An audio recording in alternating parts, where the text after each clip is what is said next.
I never believed in ghosts. Not really. Not until I found the diary. It was a rain-soaked afternoon in Suffolk, the kind of gray that seems to bleed into your bones. I had been assigned to catalog a collection of rare books in the archives of the Essex Historical Society. Nothing unusual, really. Dusty tomes, forgotten letters, but one box didn't belong. It was unmarked, except for the faint etching of a cross turned upside down. Inside, wrapped in what looked like decaying linen, I found a set of leather-bound pages. Not a full journal, just fragments. The paper was yellowed, brittle, ink faded to a rusty brown, but the words were fresh enough to bleed. June 17th, 1900. I heard from her again tonight. The bell, then the sobbing. It always starts the same, but now, she whispers my name. The entries were unsigned.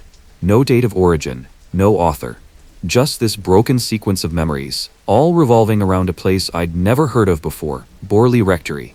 I'd later learn that this house, this now ruined shell, was once called the most haunted house in England.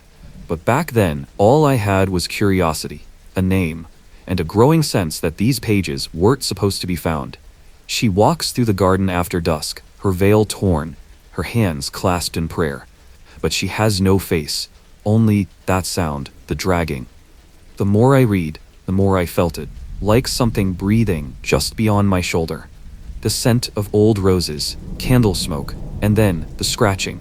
I thought it was the wind at first, the branches scraping the window, but the sound came from the floor beneath me. A faint, deliberate tap tap tap, like fingernails on wood. I closed the box and left the archives that evening, but I couldn't leave the diary. Not really. The words had nested in my thoughts. That night, I dreamed of her. A woman in a black habit, standing by the hedge maze. She said nothing, but she held out her hand. It was covered in dirt, as if she had clawed her way out of something. I woke up with a start. My hands were cold, damp with sweat, but under my pillow, one of the diary pages I had locked away. Impossible. And yet, there it was, and scrawled in fresh ink beneath the original writing in a different hand. Come find me. Come finish what he started. That was the moment I stopped denying it. This wasn't just a story. It was a summons. Borley Rectory was calling, and I had already answered. The road to Borley isn't marked on every map. That should have been my first warning. It took me hours to find it, twisting lanes hemmed in by leaning trees and crumbling stone walls. The rain followed me, clinging to the windshield like fingers. My GPS gave up miles ago. It was as if the village didn't want to be found. When I finally arrived, Borley looked like a painting, half finished. Mist coiled through the hedgerows. The fields were quiet, too quiet. No birdsong, no dogs barking, just the low murmur of the wind, like someone praying under their breath. The village itself was tiny, a cluster of stone cottages, their chimneys long cold. Most of the windows were shuttered. As I passed, I thought I saw someone watching me, a pale figure behind lace curtains. But when I turned to look again, there was no one. I stopped at the only inn still in operation, the Bell and Raven. The name hung crooked over the door, black paint flaking like dead skin. Inside, the air smelled of damp wood and forgotten fires. An old man stood behind the counter, his eyes pale and clouded like milk. He didn't speak when I came in, just stared. "Room for one," I said, trying to keep my voice steady. Still silence. Then he nodded, slow and deliberate, as if each motion took effort. He slid a key across the counter, without a word. The room was sparse. Bed, chair, desk. No mirror, no Bible. I unpacked the diary pages and laid them out across the desk. The ink looked darker here, almost wet, as if the story was still being written. That night, I walked through the village. It was like stepping back in time. No cars, no lights, just thatched roofs and cobbled paths, and the ancient skeleton of the rectory itself, what remained of it. Borley Rectory had burned decades ago, but the bones still stood, blackened timbers, collapsed stairwells, the outline of arched windows, like the hollow eye sockets of a skull. But something was wrong. I stood at the gate, heart hammering. There, between the ruined walls, I saw her again, the woman from my dream. Same veil, same outstretched hand. But this time, she moved. She turned slowly and disappeared into the shadows of the ruined chapel. I should have run. I should have screamed. But instead, I followed. Inside, it was colder than outside, the air thick with soot and silence. I heard the bell, faint, far off, like it was ringing from under the floor. Then the whisper came, so close it tickled my ear. He buried me beneath the stone. I spun around. No one, just my breath, heavy and ragged, and the overwhelming smell of roses and rot. Back at the inn, I tried to sleep, but the walls groaned.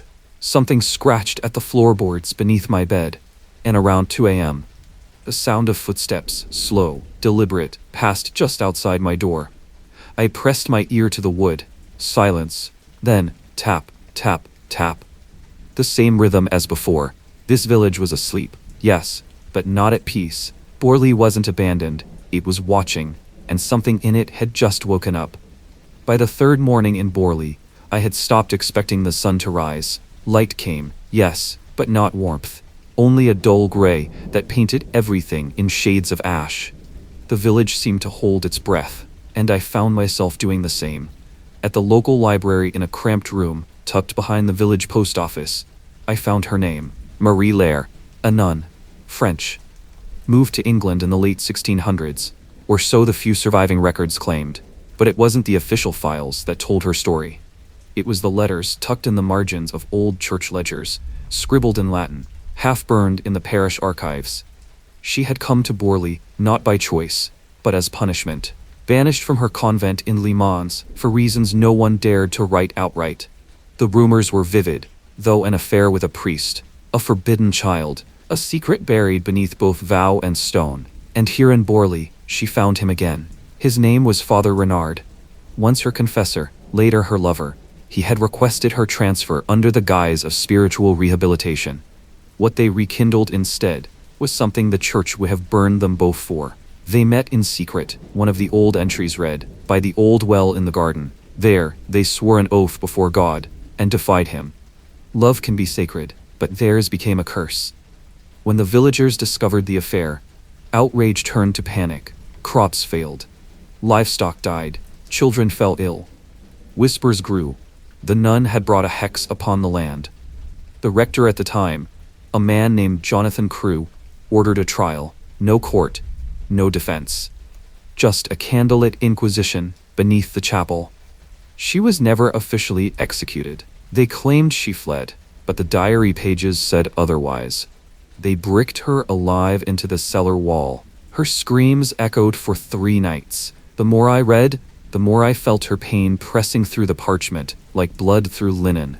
Her desperation, her rage, her betrayal. She wasn't just haunting the rectory, she was trapped there. Buried not just in stone, but in silence. And the worst part?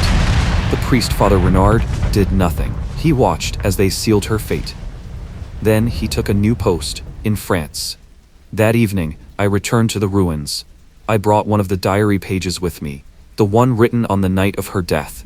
The ink was almost unreadable now, water-stained, warped, but I could still make out the words. My love, you promised me eternity. I gave you my soul, and now I shall wait forever beneath this cursed ground. I read it aloud at the threshold of the old chapel, my voice shaking. That's when the ground beneath me trembled. Not an earthquake, not wind, it was more rhythmic, like something pounding from beneath the earth. As if she heard me, as if she was trying to answer. Suddenly, the bell rang. Once, twice, 3 times, but there was no bell tower left, only the bones of it. The air turned heavy. My chest tightened. I felt a presence move behind me, just out of reach, and then a whisper, so close I could feel its chill kiss my earlobe. He lied. I turned, heart crashing in my chest, but no one was there, only footprints in the ash, small, bare, leading toward the crypt entrance. The nun was no longer waiting, she was walking again. The locals warned me not to stay too close to the ruins. They never said why. They only offered sideways glances and quick prayers under their breath when I asked about lodging near the rectory site. But I didn't come to Borley for comfort. I came for the truth, and the truth, I felt, wouldn't visit me in the safety of a tourist inn. So I moved into the caretaker's house, It stood just east of the rectory grounds, a crooked, red brick cottage with ivy strangling its walls and windows that had long forgotten sunlight. The deed showed it had been unoccupied since the late 1930s, following a string of mysterious deaths and one particularly gruesome disappearance. But no one spoke of those things anymore. They just pretended the house didn't exist. The moment I stepped inside, I understood why. The air inside the cottage was colder than the rain-soaked yard behind it. Dust floated like mist, and every floorboard groaned beneath my weight as if the house was waking from a long, angry sleep. The living room was littered with remnants of a life frozen in terror, teacups left mid-sip, a Bible on the floor, pages torn and scattered like leaves. I set up my things in the main bedroom, diary pages, voice recorder, 2 motion-activated cameras, one facing the front door, the other pointed straight toward the back hallway. I planned to stay one night, just one. The first sign came at 1:43 a.m. I had drifted into an uneasy sleep, wrapped in too many blankets, my recorder running beside me. The air was thick and unbreathable. Then came the first knock. Knock. Soft, faint, but deliberate. I sat up, blinking into the dark. The house was silent. My pulse pounded so loud I thought it might drown out the noise. I waited. Knock, knock.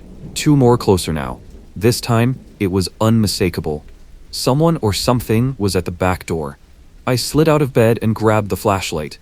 The corridor beyond the bedroom stretched like a tunnel, its walls warped and peeling. I stepped forward, and the floor beneath me creaked in protest. Halfway down the hallway, the light flickered. My breath caught. The air around me turned icy. My flashlight sputtered and died. I stood in pitch black for what felt like hours, until knock, knock, knock. 3 sharp raps, right behind me. I turned on instinct, heart thundering. Nothing. Just the empty hallway I had come from. Then a whisper, barely audible but unmistakably real. He opened the door. I ran, back in the bedroom. I slammed the door shut, locked it, and pressed my back against it. The knocking had stopped, but the silence was worse. It was thick, like a blanket pulled over a corpse. I stared at the door, afraid to blink. Then, the handle turned, slow, gentle, testing. The lock was held, and then, as quickly as it had begun, it stopped. Morning light finally crept through the dusty curtains, but it brought no comfort. I played back the recorder. Static. Then the knocks are clear, sharp, and then a voice. One I hadn't heard with my ears, but had been caught in the recording. You shouldn't have come here. The rest of the day, I spent poring over the diary. Page after page of accounts from other residents. Some priests, some skeptics, even one police inspector. All of them had heard the same knocks, always at 2 a.m. Always 3 times. Never from the same door twice. One entry, dated 1928, chilled me to the bone. I opened the door after the 3rd knock. There was no one there, only my wife's voice calling from the yard. But she'd been dead for 6 months. That night, I nailed every door shut. At 2 a.m., the knocks came again, this time from inside the house. After the 2nd night, sleep became an enemy. The knocks came without fail at 2 a.m., always shifting, always closer. I had nailed the doors shut, boarded the windows, even placed salt across every threshold. Old superstition, whispered to me by a shopkeeper who refused to say the nun's name aloud. But the house didn't care. Whatever haunted Borley, it didn't need permission. It was already inside. By the 3rd night, I knew I couldn't fight it alone. So I called in Eleanor. She was an old friend, a spiritual medium, or so she claimed. I never fully believed in her seances or her Tayet decks wrapped in silk. But after what I'd experienced, I needed someone, anyone who had stared into the abyss and dared to speak back. She arrived just after dusk. No smile, no embrace, just a glance toward the house and a whisper, "It's angry with you." We set up candles in a circle. My recorder placed dead center. Eleanor lit incense that smelled like burnt roses, sat cross-legged, and held out her hands. I took one, reluctantly. Don't break the circle, she warned, her voice low and distant. No matter what you see, no matter what you hear. The candles flickered. A cold breeze coiled around my legs. She began to chant Latin, I think, or something older. Her eyes fluttered shut. The air grew heavier, pressing in like deep water. Then thump, a single knock from the far wall. Thump, thump, twice more. Always in threes. Eleanor gasped. Her grip tightened. She's here, she said, but she's not alone. I wanted to ask what she meant, but then the room changed. The walls began to breathe.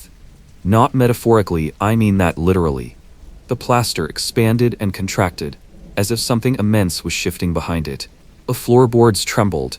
The flame of the candle nearest the eastern wall turned blue. And then, from inside the wall, a voice. I waited. He never came. It was unmistakably a woman's voice. French accent, soft, sighful. My breath caught in my throat. Eleanor began to shake. She's trying to tell you how she died, she whispered, but something's stopping her. From the opposite end of the room, a low growl rose, inhuman, guttural. The voice returned, louder now. He left me. I screamed. No one came, no one. The wall cracked. A long, jagged fracture split the plaster behind Eleanor. Dust spilled from the ceiling. Her eyes flew open. Break the circle, she snapped. Now. You said not to. Now I let go. The candles died instantly. The room plunged into darkness, and in that instant I saw her. The nun, standing in the far corner. Her face shrouded in black, veil fluttering as if caught in a wind I couldn't feel. Her eyes were empty sockets, her mouth sewn shut with black thread. She raised one hand and pointed toward the broken wall. She's buried there, Eleanor whispered, trembling. You're sure? No, her voice cracked. But she's showing us for a reason. And she's not the only one trapped. That night, I slept in the car. I left the recorder running. At 2:17 a.m., it picked up one final message, layered beneath static and whispers. A man's voice. Crisp, British, calm. She was never supposed to speak again. Then, silence. My name is Eliza Marston. I was just a girl when I first set foot inside Borley Rectory. They called me a servant then, but I was more than that. I was a witness to things I still can't explain. Shadows that have haunted me for decades. It was the winter of 1929.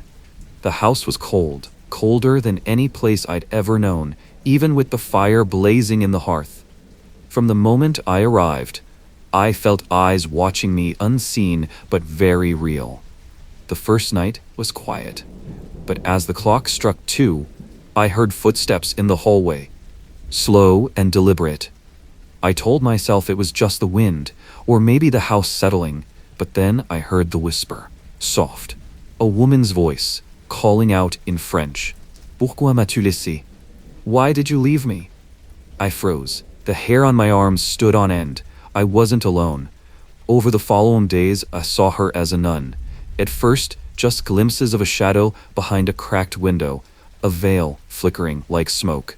Then, more clearly, a pale woman in a black habit, wandering the hallways, her face twisted in sorrow.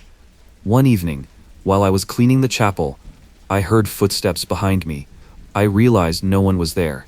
Then the air grew icy, my breath visible in the freezing room. A soft sobbing filled the space, echoing off the stone walls. Help me. That was when she appeared fully, the ghostly nun, standing silently at the altar, her mouth sewn shut with black thread. I wanted to run, but my legs wouldn't move. She raised a pale hand and pointed to the old Bible resting on the pulpit. I approached slowly, hands trembling. Inside, I found a folded letter, yellowed with age. It spoke of love, betrayal, and a punishment worse than death. That night, the hauntings grew worse. Doors slammed shut, pictures fell from walls, and the unmistakable sound of chains dragging echoed through the halls. I was no longer just a servant.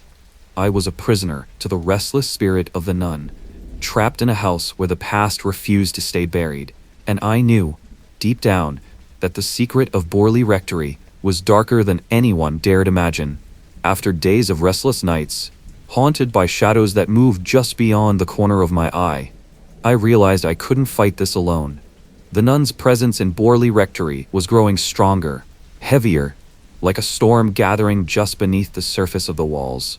Every creak, every cold draft, every whisper seemed to remind me that I was trespassing in something that didn't want to be disturbed. That evening, Eleanor returned. She was different. Her usual calm was replaced by something urgent, desperate. In her hands, she held a small wooden board, old and worn, with the alphabet, numbers, and a simple planchette. "A Ouija board," she said quietly, "a way to reach the spirit." I had heard about such boards in stories. Devices to contact the dead, yes, but also doors to darker realms. Fear gnawed at me, but I was too curious, too desperate to uncover the truth. So with trembling hands, I agreed. We sat cross-legged on the cold, creaking floor of the parlor. The only light was from a single flickering candle, whose flame danced nervously, as if sensing the evil in the room. I placed my fingers lightly on the planchette, opposite Eleanor. The silence was absolute until I heard my own voice breaking it. "Who are you?"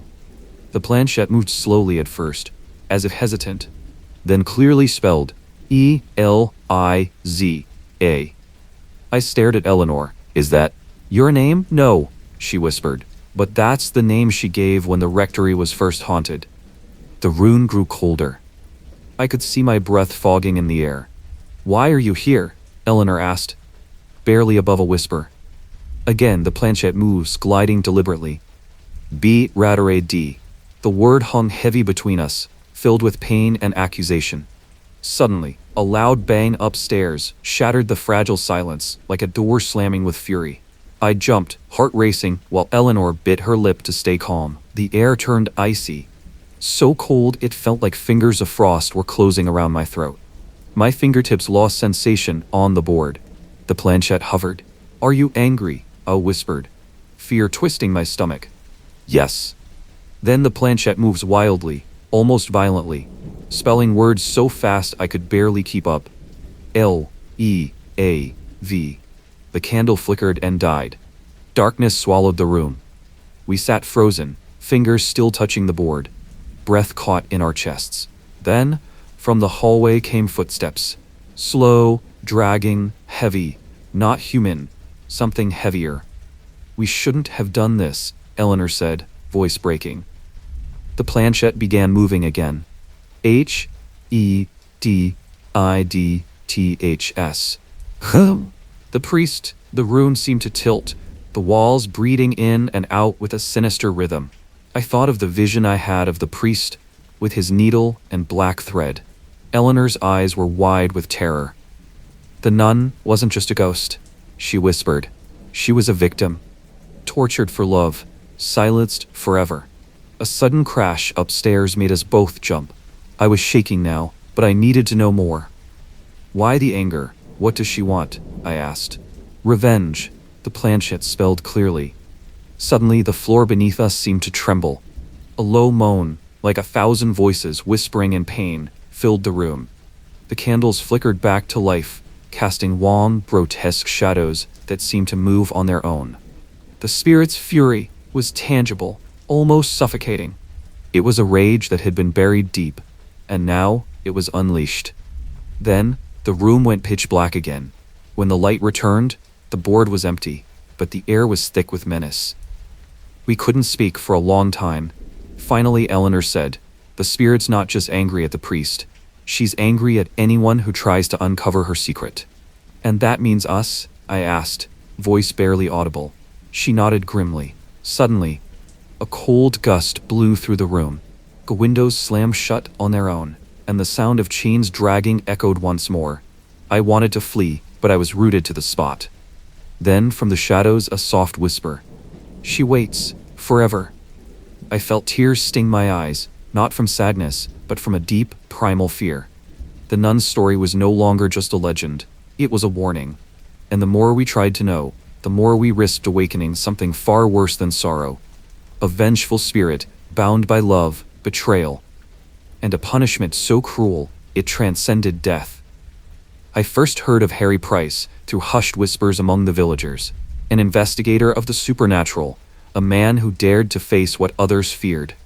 When he arrived at Borley Rectory, the house seemed to sense it. The air thickened. The shadows deepened, as if the very walls were bracing for the storm to come. Price wasn't like the rest of us. He carried an aura of certainty, of command, as if he could wrest secrets from the darkness itself. But as I watched him set up his equipment, the cameras, the recording devices, the curious contraptions designed to capture whispers from beyond, I wondered if he even understood what awaited inside. The first night of the investigation was unnerving.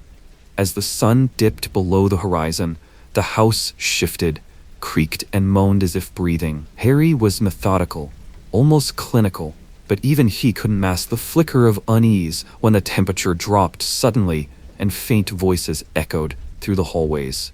At midnight, we gathered in the drawing room, forming a circle around an ancient, dust-covered Ouija board, Harry's chosen method to summon and communicate with the spirits. "We're here to listen," Harry announced, voice steady, "to understand." The planchette hovered, quivering under our fingertips as we asked questions. At first, nothing. Then, a faint touch like a feather brushing our fingers.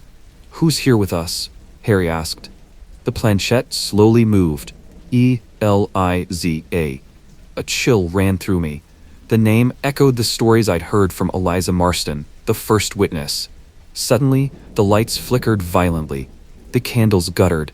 A cold gust swept through the room, carrying a whisper so soft I almost missed it. "Help." Harry's eyes narrowed. "What do you want?" he pressed.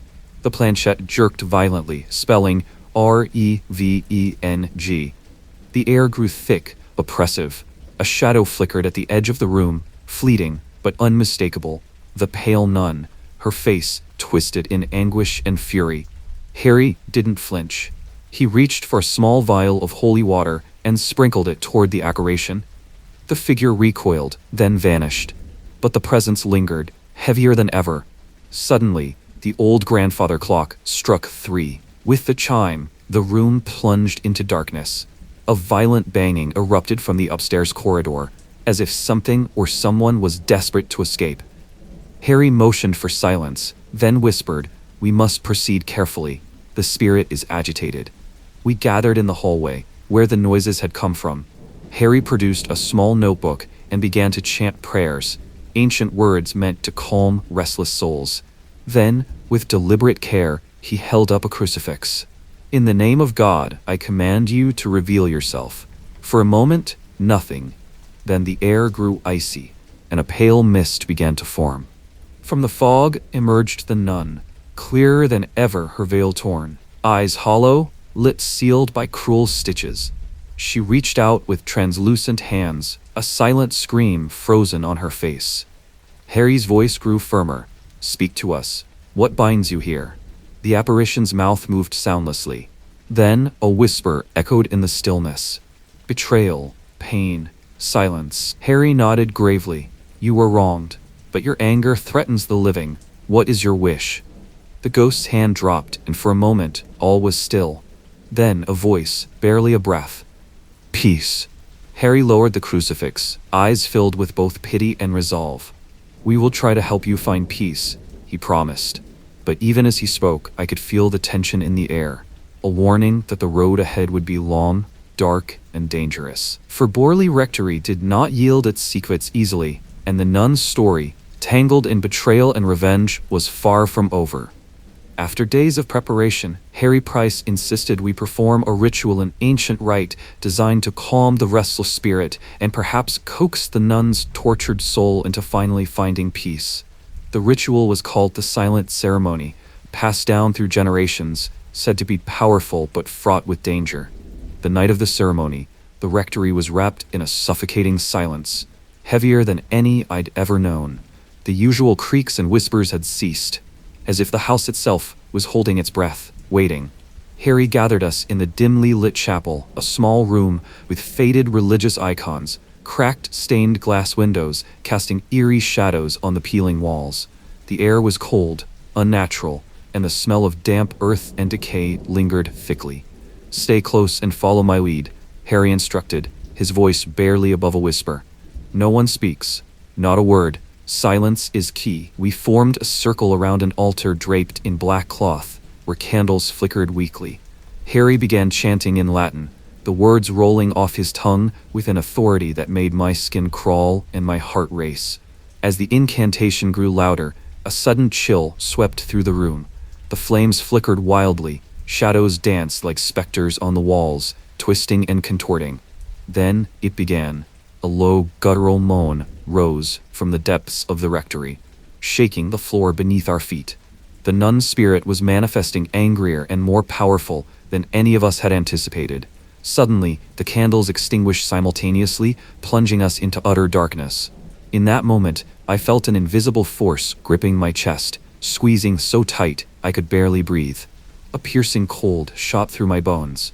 From the blackness, a whisper echoed, but it wasn't human. It was a voice of rage and despair. A tortured scream trapped between worlds. Leave or suffer. The silence shattered as a thunderous crash echoed through the chapel. The altar cracked, shards of stone flying toward us like deadly daggers. We scattered, desperate to avoid the flying debris, hearts pounding wildly in our chests. Harry's face was pale but determined. "We can't stop now," he said through gritted teeth. "This spirit must be freed, or it will destroy us all." Then came the unthinkable. The nun appeared, her figure more solid than before, her eyes blazing with fury. She screamed a sound so bone-chilling it froze the blood in my veins. The room shook violently, dust and debris raining down. The walls groaned as if the house itself was crying out in pain.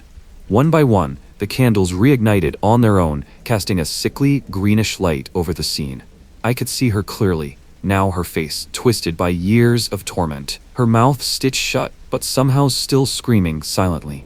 Harry stepped forward, holding the crucifix high. "In the name of the Father, the Son, and the Holy Spirit," he intoned, "I command you to find peace." The nun's figure convulsed violently, then suddenly vanished in a blinding flash of light. For a heartbeat, the room was still. Then the silence broke with a final, blood-curdling scream echoing from the walls, the floor, everywhere and nowhere at once. We collapsed to the ground, trembling, drenched in sweat and tears. The horror had been unleashed, but so had a glimmer of hope. For somewhere in the darkness of Borley Rectory, the spirit's torment had begun to ease, but the price we paid that night was etched into our souls forever. The morning after the silent ritual, the air in Borley Rectory was heavy not just with lingering fear, but with an oppressive sense of something dark awakening beneath the very foundations of the house. Harry Price, ever the investigator, insisted we explore the cellar, the place whispered about among villagers as the blood-stained cellar. Few dared to descend there, fearing what horrors lay hidden in the shadows. I followed Harry down the narrow stone staircase, each step echoing in the cold, damp silence. The cellar was vast, its walls soaked with the dampness of centuries. But it was the floor that stopped me cold. Dark crimson stains, dried and crusted, yet unmistakably blood. "What happened here?" I whispered, unable to tear my eyes away. Harry's expression darkened. "This," he said grimly, "is the site of the most horrific events in the rectory's history." He pulled out an old, faded journal he'd found during his research. The pages spoke of a cruel betrayal. A sergeant falsely accused of witchcraft, imprisoned in the cellar, tortured, and left to die a slow, agonizing death. As we moved deeper into the cellar, I noticed something chilling. Etched into the stone walls were symbols, twisted and archaic, some resembling pentagrams, others more cryptic. Suddenly, from the far corner of the cellar, a faint sound reached my ears, a soft, sorrowful humming, barely audible but unmistakably human. We approached cautiously, the flickering beam of our flashlight trembling in the darkness. There, seated in a collapsed wooden chair, was a figure draped in tattered robes, her face obscured by shadows. My breath caught. Was this another ghost? Another victim trapped in the endless nightmare of Borley Rectory? Harry stepped forward, voice steady but cautious. "Who are you?" he asked. The figure slowly lifted her head, revealing eyes glowing faintly red in the dim light. A cold, unnatural voice whispered, I am the one who waits, the forgotten. Her gaze bore into my soul, a mixture of pain, anger, and something far older, something malevolent. She stood slowly, and as she did, the temperature plunged further, frost forming on the stone walls. "The blood here," she said, voice hollow, "is the price of betrayal. The chains of the past bind us all." Harry raised his crucifix, but she laughed at the sound like breaking glass. "You cannot banish what is bound by blood." The cellar seemed to close in around us, shadows twisting into grotesque shapes. I felt my heart pounding wildly as the presence pressed closer, as if the air itself had weight. Then, a sudden crack, a loud snap of splintering wood. From the darkness behind her, chains rattled. She moved toward us, slow but inexorable, her eyes blazing with rage. "We are many," she hissed, "and we hunger for justice." Harry and I barely had time to react. The cellar plunged into chaos. The flickering flashlight dropped, plunging us into pitch-black terror. I heard the scraping of nails on stone, whispered voices calling out in agony, the distant echo of chains dragging. Somewhere in the darkness, the nun's scream echoed again, a scream that now carried a terrible promise. The nightmare beneath Borley Rectory was far from over. The horrors we faced in the cellar were only the beginning. Borley Rectory seemed to pulse with a dark life of its own, its walls steeped in centuries of pain and wrath. And yet, the most terrifying moment was yet to come, the night when the flame burned bright and the eternal curse was revealed. That evening, as the sun dipped behind heavy clouds, Harry Price called us to the main hall. His face was grave, the weight of his discovery pressing down on him like a physical burden. "We've uncovered something," he said. "Something ancient and terrible. The curse that binds this place is fueled by fire, a flame that never dies." He explained that the nun's spirit, the blood-stained cellar, even the restless souls trapped in the shadows, all were linked by a ritual of fire, a dark pact sealed centuries ago. Suddenly, the gas lamps flickered, casting long, sinister shadows. A dry, crackling sound filled the air. The room's temperature plummeted once again, but beneath the chill was a strange warmth like embers glowing in a frozen hearth. Then, from the hearth itself, a small flame erupted blue, cold, unnatural. Harry stepped forward cautiously, eyes locked on the flame. This is the flame of the curse," he whispered. The flame pulsed, growing brighter, illuminating faces distorted with fear and awe. Then, the flame leapt higher, bursting into a roaring blaze that danced on the walls like a living thing. And from the fire, a voice echoed, ancient and full of malice. "Bound by blood, sealed by flame, none may leave, none may break the chain." The room shook violently. Portraits fell from the walls, the ceiling groaned, and dust rained down like ash. I could feel the curse wrap around me like chains of fire, tightening with every breath. Harry raised the crucifix again, shouting prayers, but the curse laughed, a sound like burning wood cracking and snapping. The ghostly nun appeared in the flames, her face twisted with sorrow and rage. "You seek to end what was never meant to end," she hissed.